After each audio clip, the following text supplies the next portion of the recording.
Dubai leak सामने आने पर अपोजिशन रहनुमाओं ने सवाल खड़े कर दिए हैं। जायदादें खरीदने के लिए रकम कहां से आई और दुबई कैसे गई। फवाद चौधरी ने तंज किया कि हर मालियाती मामले में जरदारी और नवाज फैमिली के नाम सामने आ जाते हैं। शेख रशीद ने दुबई लीक्स को हुकूमत की लीक करार दिया। हाफिज नईमुर रहमान ने दुबई में जायदादों की मनी ट्रेल सामने लाने का मुतालबा किया।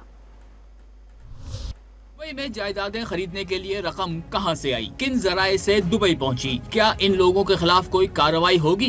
दुबई लीक सामने आने पर अपोजिशन रहनुमाओं ने सवाल खड़े कर दिए। साबिक वफाकी वजीर फवाद चौधरी ने तंज किया कि हर मालियाती मामले में नवाज शरीफ और जरदारी खानदान के नाम जगमगाते नजर आते हैं। जरदारी साहब की फैमिली ने, नवाज शरीफ की फैमिली ने कभी पाकिस्तान को मायूस नहीं किया। जब भी कोई दुनिया में मालियाती स्कैंडल आया है, इनके नाम हमेशा उसमें जो है वो जगमगाते हुए नजर आए हैं। अगर पनामा के केसेस को मुंतकी अंजाम तक पहुंचाया जाता तो आज ये ना होता। शेख रशीद अहमद ने दुबई लीक्स को हुकूमत की लीक करार दिया। दावा किया कि 30 जून से पहले सियासत में भौचाल आने वाला है। पनामा लीक्स के पास दुबई लीक्स आई है, ये हुकूमती लीक है।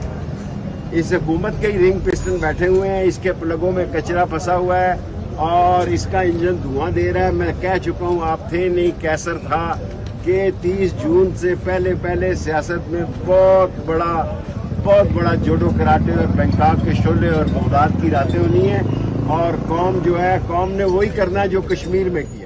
अमीर जमात इस्लामी हाफिज नईम ने सवाल किया कि दुबई में प्रॉपर्टीज रखने वाले हुक्मरानों के पास खरीदारी के लिए रकम कहां से आई, ये रकूम किन जराए से पाकिस्तान से दुबई मुंतकिल हुई, क्या जायदादें बरवक्त FBR, इलेक्शन कमीशन और स्टेट बैंक में डिक्लेयर की गयी। हुक्मरान तबका बाहर सरमायाकारी करेगा तो पाकिस्तान में सरमायाकारी कौन करेगा। हाफिज नईम ने मनी ट्रेल सामने लाने का भी मुतालबा किया। मुशीर खजाना खैबर पख्तूनख्वा मुजम्मिल असलम ने सवाल किया कि क्या अब शहबाज शरीफ रिश्तेदारों और रिटायर्ड अफसरान के खिलाफ कार्रवाई शुरू करेंगे या अब भी नॉन फाइलर्स की सिम बंद करने पर तवज्जो मरकूज रहेगी।